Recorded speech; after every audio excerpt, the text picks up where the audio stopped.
Recently मैंने एक कमाल की बुक पढ़ी जिसका नाम है the Falcon method, a proven system for building passive income and wealth through stock investing, जिसे लिखा है डेविड सोलियोमी ने। फैल्कन मेथड बेसिकली हमें ये सिखाता है कि कैसे स्टॉक मार्केट में हम बस कुछ सेट ऑफ मेजरमेंट से ये इवेल्युएट कर सकते हैं कि कौन सी कंपनी में हमें पैसे इन्वेस्ट करना चाहिए, जिससे कि हम लॉन्ग टर्म में पैसे कमा सके। हमारा ये गोल होना चाहिए कि कैसे बिना किसी स्ट्रेस के हम अपने पैसे को ग्रो कर सकते हैं। और फैल्कन मेथड एक प्रूवन सोल्यूशन है हमारी सारी क्वेश्चंस के स्टॉक मार्केट के ऊपर। जैसे सबसे बेस्ट इन्वेस्टमेंट ऑप्शन क्या क्या है, क्या स्टॉक मार्केट सेफ है, स्टॉक मार्केट में कंपनीज कैसे काम करती है, कैसे पता करें कि कौन सी कंपनीज बेस्ट है जिस पर हम पैसे इन्वेस्ट कर सकते हैं, कंपनीज हमारे पैसों को लेकर हमें कैसे डिविडेंड देती है। और साथ ही साथ इस बुक में फैल्कन मेथड के थ्रू हमें 5 स्टेप की स्ट्रैटेजी सिखाया जाता है कि कैसे हम पैसे इन्वेस्ट करें स्टॉक मार्केट में और कैसे हम एक वेल्थ क्रिएट कर सकते हैं बिना कोई स्ट्रेस लिए। और इस मेथड को सीखने के बाद एक बिगिनर भी बिना किसी फाइनेंशियल कंसल्टेंट के पास जाए वो खुद ही डिसाइड कर सकता है कि कैसे उसे अपने पैसे को इन्वेस्ट करना है। ये बुक मुझे सबसे बेस्ट बुक लगी है और सबसे प्रैक्टिकल भी अगर आप स्टॉक मार्केट में अपने पैसे इन्वेस्ट करना चाहते हो तो। चाहे वीडियो की स्पीड ही क्यों ना बढ़ा दो आप, लेकिन मैं चाहता हूं कि आप इस वीडियो को बिल्कुल पूरे एंड तक देखिए। इंडिया में फाइनेंशियल एजुकेशन की बहुत ज्यादा कमी है और मेरा गोल इस चैनल से यही है कि मैं 10,000 लोगों को फाइनेंशियली इंडिपेंडेंट बनाऊं और उन्हें मोटिवेट करूं अपने हाई क्वालिटी वीडियो से। और मैं कभी भी वीडियो के लेंथ के ऊपर कॉम्प्रोमाइज नहीं करता हूं, क्योंकि मैं अपने देश को सबसे अमीर होता हुआ देखना चाहता हूं, जिसके लिए मैं रात दिन मेहनत कर रहा हूं और बुक्स पढ़ रहा हूं और उसे एनिमेटेड फॉर्म में आपके सामने लेके भी आ रहा हूं, जिससे कि आप मैक्सिमम बेनिफिट ले सके हर एक वीडियो से। तो नमस्ते दोस्तों, आप सभी का स्वागत है बुक पिलो यूट्यूब चैनल पर, जहां पर हर संडे आपको मिलते हैं high quality book summaries. David Solyomi का सरनेम का मतलब ही होता है फैल्कन बर्ड हंगेरियन में। फैल्कन बर्ड एक तरह का हंटर बर्ड को कहते हैं जो अपनी स्पीड और हंटिंग एबिलिटी से फेमस है। अगर मैं आपको ऑथर के बारे में एक ब्रीफ में उनके बैकग्राउंड के बारे में शेयर करूं तो डेविड हंगरी में पैदा हुए थे और उनके पेरेंट्स का डिवोर्स हो गया था जब वो सिर्फ 10 साल के थे। इससे उनकी लाइफ में एक बहुत बड़ा इम्पैक्ट पड़ा, क्योंकि इनकी मम्मी एक किंडरगार्टन स्कूल में टीचर थी और इनके पापा कुछ सालों में एक सक्सेसफुल बिजनेसमैन बन गए थे। और यही चीज इनको मोटिवेट किया कि मुझे भी फाइनेंशियली फ्री होना है बिना अपनी पूरी जिंदगी लगाकर और अपने रिलेशनशिप को बिना कॉम्प्रोमाइज किए या फिर उसे खराब किए कैसे मैं अमीर बन सकता हूँ। और बहुत सारे बिजनेसेस को सक्सेसफुल बनाकर और उसे बेचकर साथ ही साथ स्टॉक मार्केट में इन्वेस्ट करके वो सिर्फ 33 इयर्स के एज में फाइनेंशियली फ्री हो गए और अभी वो अपने पैशन को फॉलो कर रहे हैं, जो कि है लोगों को एजुकेट करना फाइनेंशियल इंडिपेंडेंस अचीव करने में स्टॉक इन्वेस्टिंग से। तो सबसे पहला स्ट्रैटेजी जो मैंने इस बुक से सीखा वो है stocks are the best investment option for people who are looking for passive income.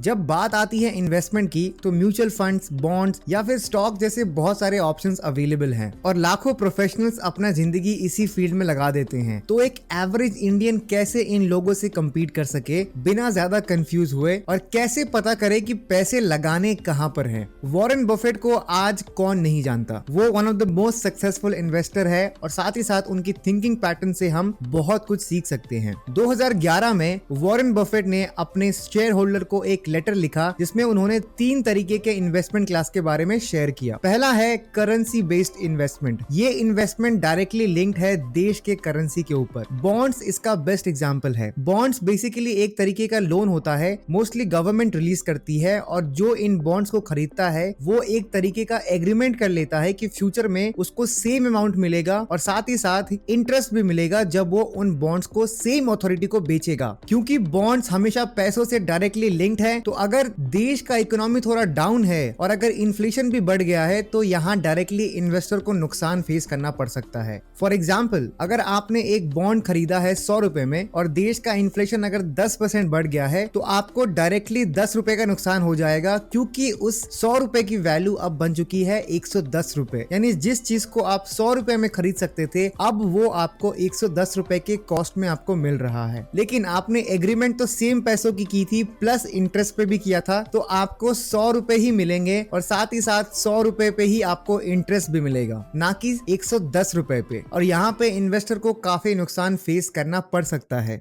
दूसरा है अनप्रोडक्टिव एसेट्स। वॉरेन बफेट ये कहते हैं कि वो इन्वेस्टमेंट जिसमें आप कमोडिटीज खरीदते हो उसे कहते हैं अनप्रोडक्टिव एसेट। कमोडिटीज जैसे चावल, तेल या मसाले जब आप बल्क में खरीदते हो तो ये बिल्कुल ही बढ़िया इन्वेस्टमेंट स्ट्रैटेजी नहीं है, क्योंकि इन सब चीजों को स्टोर करने के लिए आपके पास स्पेस होनी चाहिए। और साथ ही साथ वॉरेन बफेट इसे अनअट्रैक्टिव इन्वेस्टमेंट भी कहते हैं, क्योंकि अगर आप इन पे इन्वेस्ट करते हो तो आपको सेकेंडरी इनकम यहाँ से आना शुरू नहीं होता है। आपने बस अपने पैसे इसीलिए इन्वेस्ट कर दिया है क्योंकि आपको ये लगता है कि फ्यूचर में शायद आप उसे महंगे दाम पर बेच सको, जिसे वॉरेन बफेट रेकमेंड नहीं करते और ना ही वो इस चीज को फॉलो भी करते हैं पर्सनली। तीसरा कैटेगरी है प्रोडक्टिव एसेट्स, और ये सबसे बेस्ट तरीका है अपने पैसों को ग्रो करने के लिए और साथ ही साथ एक लॉन्ग टर्म इनकम जनरेट करने के लिए। और सबसे best productive asset Warren Buffett के अनुसार है कंपनीज की शेयर लेना, यानी स्टॉक मार्केट में पैसे इन्वेस्ट करना। जब आप किसी कंपनी का शेयर खरीदते हो तो आप उस कंपनी के शेयर होल्डर बन जाते हो और शेयर होल्डर्स को कंपनी की प्रॉफिट शेयर मिलता है। फॉर एग्जाम्पल, अगर आपने विप्रो कंपनी की 10 शेयर खरीद ली है तो अब आप विप्रो के शेयर होल्डर हो, यानी विप्रो जो भी प्रॉफिट करेगा उसमें आपको भी मिलेगा डिविडेंड के रूप में, जो जनरली सालाना आपको मिलता है। और ये सबसे बेस्ट है इसीलिए क्योंकि आपके पास एक फ्रीडम है कि आप कभी भी अपने शेयर को बेच सकते हो मार्केट के हिसाब से। और जैसा कि आप इस फिगर में देख सकते हो कि यूएस में भी स्टॉक्स नंबर 1 पे है अगर आपको कहीं पे पैसे बनाने हैं तो इस स्ट्रैटेजी से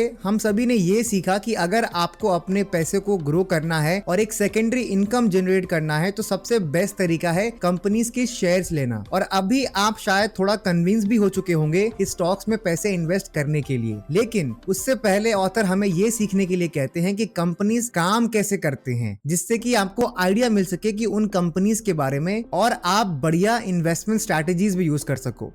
दूसरा स्ट्रैटेजी जो मैंने इस बुक से सीखा है वो है how companies work and generate cash. तो हमने अब ये सीख लिया है कि कितने तरीके के इन्वेस्टमेंट क्लासेस हैं। अब चलिए ये सीखते हैं कि कंपनीज काम कैसे करती है और प्रॉफिट कैसे कमाती है। ऑथर हमें यहाँ डेविड वैन कैनाप की बुक सेंसिबल स्टॉक इन्वेस्टिंग से एक पिक्चर शेयर करते हैं जिसमें कंपनीज को एक ब्लैक बॉक्स कहा गया है, जिसमें 2 तरीके के पाइप्स लगे हुए हैं। लेफ्ट में है इनपुट पाइप जिसमें रेवेन्यू, बोरोड मनी और इक्विटी सेल्स के पाइप लगे हुए हैं, यानी कंपनीज को पैसे मिल रहे हैं अपने प्रोडक्ट या सर्विस बेचकर, उसे रेवेन्यू कहते हैं। बोरोड मनी यानी कंपनी बैंक से या किसी अदर फाइनेंशियल कंपनी से पैसे उधार लेती है इंटरेस्ट पे अपने बिजनेस को रन करने के लिए। तीसरा पाइप है इक्विटी सेल, जिसमें कंपनी अपने शेयर्स इशू करती है जो इन्वेस्टर्स खरीदते हैं, यानी इनपुट पाइप से सिर्फ और सिर्फ पैसे आते हैं ब्लैक बॉक्स में, यानी कंपनी में आ रहे हैं पैसे। राइट में जो पाइप्स लगे हुए हैं ब्लैक बॉक्स के, उसे आउटपुट पाइप्स कहते हैं क्योंकि इस पाइप से कंपनी के पैसे निकल जा रहे हैं। जैसे पहला पाइप है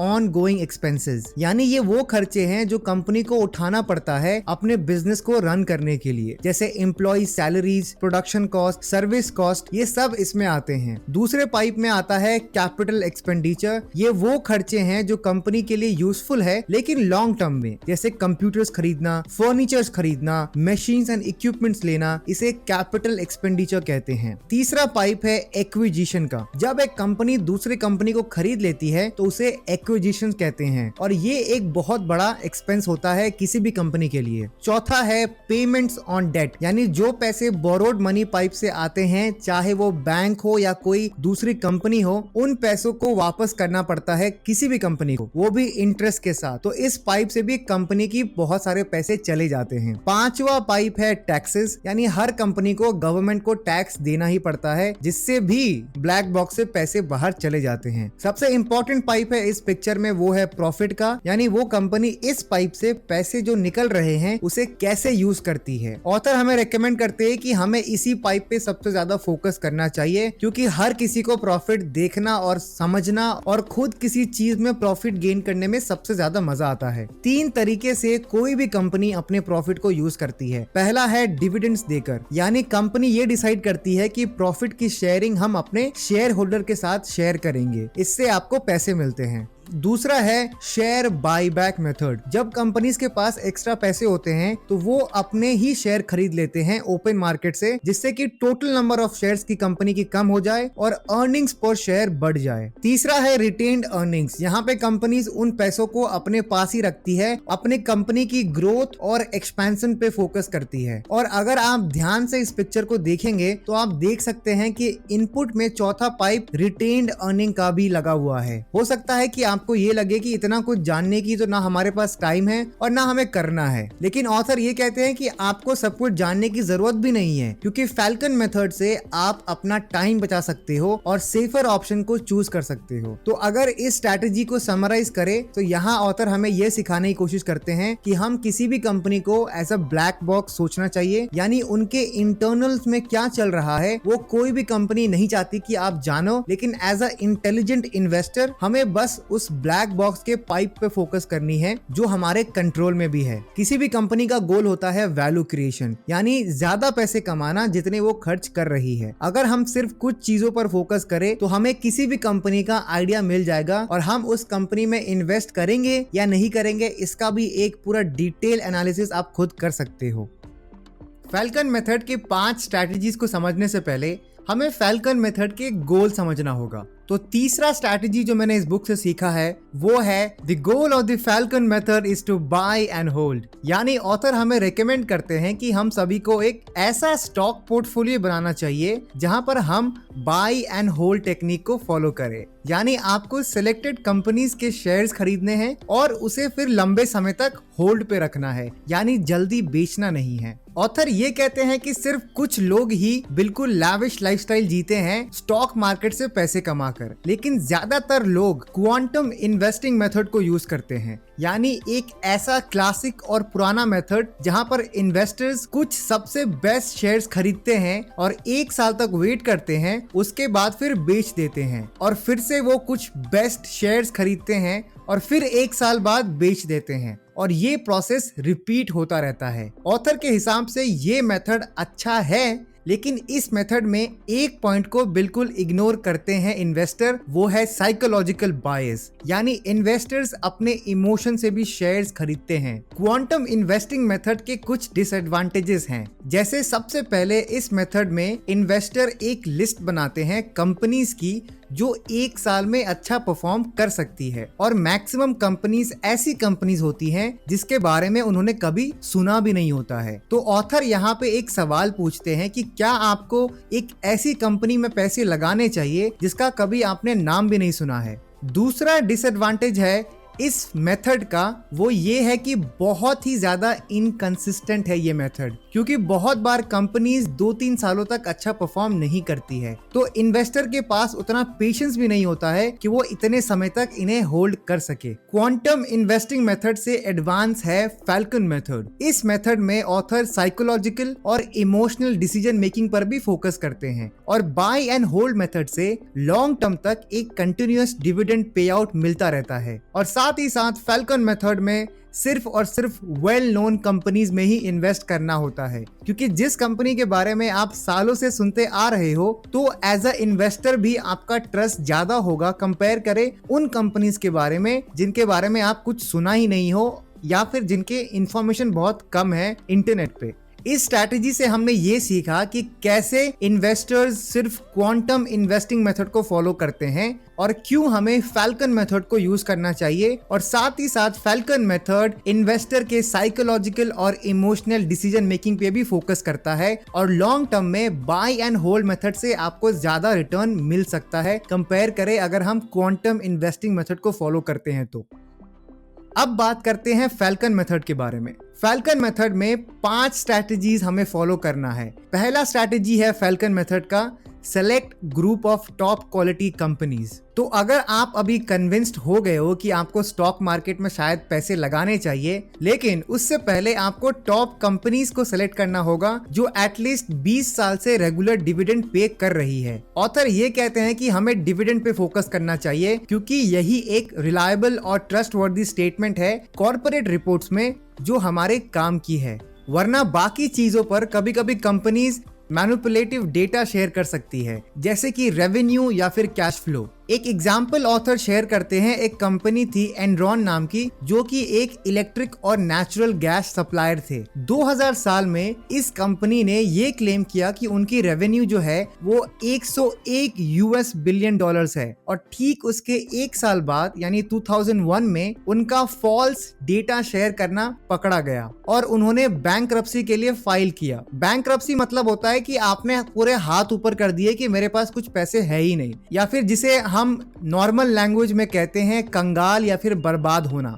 आप सोच रहे होंगे कि 20 साल का डिविडेंड पे आउट क्यों, लेकिन दो बहुत ही इंपॉर्टेंट रीजंस है जिससे कि हमें क्यों 20 साल से ज्यादा टाइम फ्रेम वाले कंपनीज को सेलेक्ट करना चाहिए जो रेगुलर डिविडेंड देता आ रहा है। पहला रीजन है कि आपको पता लग जाता है कि वो कंपनी ने मुश्किल वक्त में कैसा परफॉर्म किया है और अपने शेयर होल्डर का ध्यान रखा है या नहीं। दूसरा, आपको उस कंपनी की एबिलिटी के बारे में पता लग जाता है कि क्या ये कंसिस्टेंसी के साथ डिविडेंड पे कर रही है या नहीं, जो कि एक बिल्कुल परफेक्ट साइन है कि हमें उस कंपनी में इन्वेस्ट करना चाहिए कि नहीं। एग्जाम्पल से समझाऊं अगर इस अमेजिंग स्ट्रैटेजी के बारे में, तो डिविडेंड पेइंग स्टॉक्स क्या होते हैं? ये वो कंपनीज होते हैं जो अपने प्रॉफिट का कुछ पार्ट अपने शेयर होल्डर के साथ शेयर करते हैं। जनरली ये एक वेल रेपुटेड कंपनीज होते हैं जिनका मार्केट वैल्यू और मार्केट रेपुटेशन काफी अच्छा होता है। हमेशा हमें ये फोकस करना है उस कंपनी को चूज करें जिनका dividend pay out ratio at least 40% से ज्यादा हो। अब आप पूछेंगे कि डिविडेंड पे आउट रेशियो का मतलब क्या होता है? तो डिविडेंड पे आउट रेशियो का मतलब होता है कि अगर एक कंपनी 100 रुपए प्रॉफिट कमाती है तो उन 100 रुपए में कितना वो अपने शेयर होल्डर के साथ शेयर करती है। 40% यानी 40 रुपीज वो अपने शेयर होल्डर को दे देती है अगर किसी कंपनी का 100 रुपए प्रॉफिट होता है तो। जैसे कि इंडिया में अगर हम बात करें बजाज ऑटो के बारे में, तो ये एक टू व्हीलर मैन्युफैक्चरिंग कंपनी है और इन्होंने लास्ट ईयर यानी 2020 में बजाज ऑटो ने 67% का डिविडेंड पे आउट रेशियो उन्होंने अपने शेयर होल्डर के साथ शेयर किया है, यानी अपनी प्रॉफिट शेयर किया है। और अगर हम इनकी लाइफ टाइम के बारे में बात करें तो बजाज ऑटो ने 40% से ज्यादा का dividend pay out ratio share किया है अपने शेयर होल्डर के साथ। और एक कंपनी के एग्जांपल दूं तो आईटीसी लिमिटेड पिछले 10 सालों से ऑन एन एवरेज 50% से ज्यादा का dividend pay out ratio share कर रहा है अपने शेयर होल्डर के साथ। तो इस स्ट्रैटेजी से हमने ये सीखा कि सबसे पहले कुछ टॉप कंपनीज को सिलेक्ट करना चाहिए जो 40% से ज्यादा डिविडेंड दे रही है कंसिस्टेंसी के साथ एटलीस्ट 20 सालों से, जिससे कि आपके पैसे बिल्कुल सेफ रहे और आप स्ट्रेस फ्री पैसे बनाओ। स्ट्रैटेजी नंबर 2 है फैल्कन मेथड का, identify stocks which you can buy at cheaper price. Author David यहाँ पे ये रेकमेंड करते हैं कि हम सभी को अपने चुने हुए स्टॉक्स को ट्रैक करते रहना चाहिए जिससे कि हम उसे डिस्काउंटेड प्राइस पे खरीद सके जब उनका वैल्यू थोड़ा फ्लक्चुएट हो। तो देखिए, बिजनेस वैल्यू क्रिएट करता है पर हम ह्यूमंस उस पर प्राइस टैग लगाते हैं, इसीलिए किसी भी कंपनी की शेयर प्राइस का हिस्ट्री के बारे में पता होना बहुत ज्यादा जरूरी है एक इन्वेस्टर के लिए। और साथ ही साथ आपको थोड़ा हिम्मत दिखानी पड़ेगी कि जब मार्केट थोड़ा डाउन जाएगा तो आप अपने चुने हुए कंपनीज की शेयर खरीद सको। ये कहना तो बहुत सिंपल है पर सबसे ज्यादा मुश्किल भी है। एक एडवाइस जो ऑथर रेकमेंड करते हैं कि हर एक कंपनी के शेयर की एक मार्केट प्राइस होती है और ये डेली ऊपर या नीचे होती रहती है, और जरूरी नहीं है कि कंपनी की एक्चुअल वैल्यूएशन और फ्यूचर पोटेंशियल हमेशा शेयर प्राइस को इंक्रीज करती है, बल्कि एज अ इन्वेस्टर आपको ये जानना होगा कि एक कंपनी की ट्रू वैल्यू क्या है, उनकी मैनेजमेंट कैसी है और क्या मार्केट प्राइस इनके फ्यूचर प्लान से चेंज हो सकता है या नहीं। अगर आपको लगता है कि किसी कंपनी की शेयर प्राइस कम है अगर हम उसकी पास्ट हिस्ट्री को एनालाइज करें तो आपको डेफिनेटली उस कंपनी में इन्वेस्ट करना चाहिए। स्ट्रैटेजी नंबर 3 और 4 है फैल्कन मेथड का, filtering the shortlisted stocks and rank the survivors. अब हमारे पास कुछ कंपनीज हैं जो 20 साल से बढ़िया डिविडेंड पे आउट दे रही है, यानी हमारे पास शॉर्टलिस्टेड कंपनीज हैं, और अब हमें एक एडवांस फाइनेंशियल इंडिकेटर चाहिए जो शॉर्टलिस्टेड कंपनीज में से बेस्ट कंपनीज आइडेंटिफाई करने में हमारी हेल्प कर सके। फैल्कन मेथड में 3 फाइनेंशियल इंडिकेटर के बारे में हमें फोकस करना पड़ेगा। पहला है डिविडेंड यील्ड, दूसरा है फ्री कैश यील्ड, तीसरा है share holder yield. Dividend yield का मतलब होता है कि कोई भी स्टॉक फ्यूचर में कितना डिविडेंड देगी कंपेयर करे अगर उसके आज के प्राइस से। एग्जाम्पल, अगर एप्पल हमें 100 रुपए साल के दे सकती है उसके एक शेयर से जिसकी कीमत है आज 1000 रुपए, तो इसका डिविडेंड यील्ड होगा 100 डिवाइडेड बाय 1000, यानी expected dividend divided by current price of the stock, यानी 0.1 या 10%। फ्री कैश फ्लो यील्ड एक ऐसा सिलेक्शन क्राइटेरिया है जो मैक्सिमम इन्वेस्टर्स ध्यान नहीं देते हैं। सिंपल शब्दों में अगर मैं आपको समझाऊं तो फ्री कैश वो पैसे होते हैं जो कंपनी के पास बचते हैं जब कंपनी ने सारे जरूरी ऑपरेशन कॉस्ट में पैसे लगा दिए हैं, और जो पैसे अभी कंपनी के पास एक्स्ट्रा है और उसे फ्री कैश कहते हैं। Free cash flow yield calculate करने के लिए हमें कंपनी की फ्री कैश फ्लो को टोटल नंबर ऑफ शेयर से डिवाइड करना पड़ेगा और इससे हमें फ्री कैश फ्लो पर शेयर मिल जाएगा। और अब उस फ्री कैश फ्लो पर शेयर को हमें उसके करंट मार्केट प्राइस से डिवाइड करना पड़ेगा। अगर आपको ये थोड़ा कॉम्प्लिकेटेड लग रहा है तो मैं आपको एग्जाम्पल से और इजी कर देता हूँ। कंपनी जैसे फॉर एग्जाम्पल सैमसंग के पास 2000 रुपए का फ्री कैश फ्लो है और मार्केट में सैमसंग के कुल 1000 शेयर्स अवेलेबल हैं, तो फ्री कैश फ्लो पर शेयर होगा 2000 डिवाइडेड बाय 1000, यानी 2 रुपए। और अगर सैमसंग के एक शेयर का कॉस्ट है 20 रुपए, तो फ्री कैश फ्लो यील्ड निकलेगा 2 डिवाइडेड बाय 20 रुपीज, यानी 10% या फिर 0.1। और फाइनली एक कंपनी की शेयर होल्डर यील्ड ये शो करता है कि कितने पैसे वो अपने इन्वेस्टर में शेयर करता है, चाहे वो डिविडेंड से हो या फिर शेयर बायबैक से। चलिए मान लेते हैं कोका कोला कंपनी ने 1000 रुपए खर्च किए हैं डिविडेंड पे और 150 रुपए खर्च किए हैं शेयर रीपर्चेस करने के लिए, और कोका कोला ने फिर अपने न्यू शेयर्स इशू किए मार्केट में जिसकी कीमत है 50 रुपए। तो हम अगर 250 रुपए खर्चे को 50 रुपए इनकम से सब्सट्रैक्ट करें तो हमारे पास 200 रुपए बच जाते हैं। अब हमें उन 200 रुपए को कोका कोला के मार्केट कैपिटलाइजेशन से डिवाइड करना पड़ेगा। मार्केट कैपिटलाइजेशन का मतलब होता है कि कितने शेयर्स मार्केट में अवेलेबल हैं, उसकी वैल्यू कितनी है। तो मान लेते हैं कि कोका कोला की मार्केट कैपिटलाइजेशन है 5000 रुपए, और उन 200 रुपए को अगर हम मार्केट कैपिटलाइजेशन से डिवाइड करें, यानी 5000 डिवाइडेड बाय 200 रुपीज, तो हमारे पास शेयर होल्डर यील्ड निकलेगा 0.04 या 4%। इन 3 इंडिकेटर से हम अपने शॉर्टलिस्टेड कंपनी से बेस्ट शेयर्स पिक कर सकते हैं।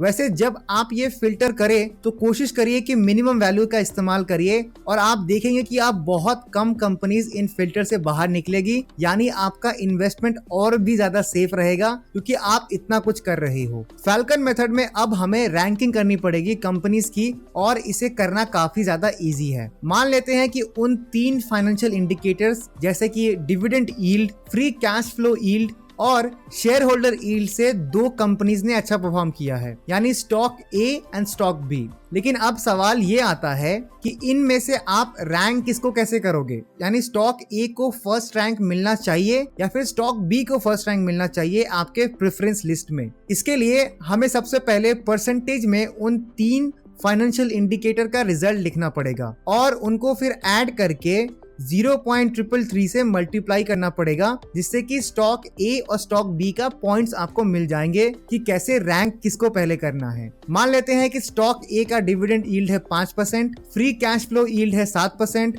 और शेयर होल्डर यील्ड है 10%। तो अब आपको इन तीनों परसेंटेज को ऐड करना है और फिर 0.333 से मल्टीप्लाई करना है, तो स्टॉक ए का वैल्यू निकलेगा 7.3%। स्टॉक बी का डिविडेंड यील्ड है 10%, फ्री कैश फ्लो यील्ड है 5% और शेयर होल्डर यील्ड है 12%। तो स्टॉक बी का वैल्यू निकलेगा 0.333 से मल्टीप्लाई करने के बाद वो है 8.9। तो इस मेथड से हमें स्टॉक बी को फर्स्ट रैंक देनी चाहिए क्योंकि इसका वैल्यू ज्यादा है स्टॉक ए से। तो अगर इस स्ट्रैटेजी को अगर हम समराइज करें तो सबसे पहले हमें शॉर्टलिस्टेड स्टॉक्स को फिल्टर आउट करना पड़ेगा 3 फाइनेंशियल इंडिकेटर से, जो कि है dividend yield, free cash flow yield and share holder yield, और उसको कैलकुलेट करने के बाद 0.333 के साथ मल्टीप्लाई करना है, जिससे कि हमको इंडिविजुअल पॉइंट्स मिल जाए और हम उन्हें रैंक कर सके अपने प्रेफरेंस लिस्ट में, जिससे कि जब भी उनका प्राइस थोड़ा फ्लक्चुएट हो तो हम तुरंत उन पे इन्वेस्ट कर सके। आखिरी स्टेप है या फिर स्ट्रैटेजी नंबर 5 है फैल्कन मेथड में कि टेक योर ओन जजमेंट। अभी तक फैल्कन मेथड में हमने ये सीखा कि कैसे फाइनेंशियल इंडिकेटर से रैंक करना चाहिए शॉर्टलिस्टेड स्टॉक्स को, और ये एक साइकोलॉजिकल बायस को आने ही नहीं देता है। यानी साइकोलॉजिकल और इमोशनल बायस को यूज ही नहीं करना पड़ेगा अगर आप फैल्कन मेथड को यूज कर लेते हो तो। और उसके साथ ही साथ आपको कंपनीज की रियल वैल्यू भी निकल जाती है जिस पे आप इन्वेस्ट कर सकते हो। ऑथर एग्री करते हैं कि ये स्टेप्स इतने इजी नहीं है, लेकिन अगर आप इन स्टेप्स को यूज करते हो तो आपको सिर्फ और सिर्फ अच्छी कंपनीज ही निकलेंगे जो आपको सालों तक बढ़िया पैसे कमा के देंगे। पांचवा स्ट्रैटेजी में ऑथर आपके ऊपर छोड़ देते हैं कि आपको कहां पे इन्वेस्ट करना चाहिए और कितना इन्वेस्ट करना चाहिए, क्योंकि अब आप इतना कुछ सीख चुके हो इन सारे टेक्निक्स के बारे में, तो अब उस टेक्निक को आपको इम्प्लीमेंट भी करना पड़ेगा और आपको साथ ही साथ ROIC पे फोकस करना है, यानी return on invested capital. Her ranked companies को आप मॉनिटर करिए, जिसको करना बहुत ही इजी है क्योंकि आजकल इतने सारे ट्रेडिंग प्लेटफॉर्म आ चुके हैं जो आपके लिए सब कुछ इजी कर देते हैं। और जब भी प्राइस फ्लक्चुएशन होता है तो आप उसे देख सकते हो अपने स्क्रीन पे। तो इस वीडियो को अगर सम अप करें तो हमने सबसे पहले ये सीखा कि स्टॉक सबसे बेस्ट इन्वेस्टमेंट ऑप्शन क्यों है, और हमने डिटेल में समझा कि कितने तरीके के इन्वेस्टमेंट क्लासेस होते हैं। दूसरा, हमने सीखा कि कंपनीज कैसे काम करती है और कैसे कैश जनरेट करती है, और साथ ही साथ ब्लैक बॉक्स और पाइप्स के फिगर से हमने डिटेल में समझा कि कंपनीज के इनपुट और आउटपुट के बारे में। तीसरा स्ट्रैटेजी हमने सीखा कि फैल्कन मेथड में बाय एंड होल्ड टेक्निक को यूज करना चाहिए मैक्सिमम रिटर्न के लिए। उसके बाद हमने डायरेक्टली फैल्कन मेथड के 5 स्ट्रैटेजीज को डिटेल में सीखा अपने इन्वेस्टमेंट को बिल्कुल सिक्योर करने के लिए, जिसमें पहला स्टेप था select group of top quality companies. दूसरा स्टेप था उन कंपनीज में से कौन कौन सी कंपनीज के शेयर्स हम अफोर्डेबल या सस्ते रेट में खरीद सकते हैं। तीसरा और चौथा स्टेप था उन शॉर्टलिस्टेड कंपनीज को फिल्टर करना और कंपनीज को रैंक करना। पांचवा और आखिरी स्टेप था आपको आपकी जजमेंट खुद लेना है और ROIC को आपको रेगुलरली मॉनिटर करना पड़ेगा जिन भी स्टॉक्स में आपने पैसे इन्वेस्ट किए हैं। उम्मीद करता हूं कि इस डिटेल बुक समरी से आपने जरूर कुछ नया सीखा होगा। अगर आप अभी तक इस वीडियो को देख रहे हो तो आप में सच में कुछ सीखने की क्वालिटी है जिससे कि आप लाइफ में जरूर सक्सेसफुल बनोगे। अगर आपको मेरा काम पसंद आया तो वीडियो को लाइक जरूर करिए और कमेंट में मुझे अपनी राय जरूर शेयर करिए, और अगर हो सके तो इस वीडियो को अपने फैमिली के साथ और अपने फ्रेंड्स के साथ जरूर शेयर करिए, जिससे कि उनके पास भी स्टॉक मार्केट के रिगार्डिंग कुछ नॉलेज मिल सके। तो मैं मिलूंगा आपसे नेक्स्ट वीडियो में एक डिटेल्ड बुक समरी के साथ। तब तक के लिए कीप रीडिंग, कीप ग्रोइंग।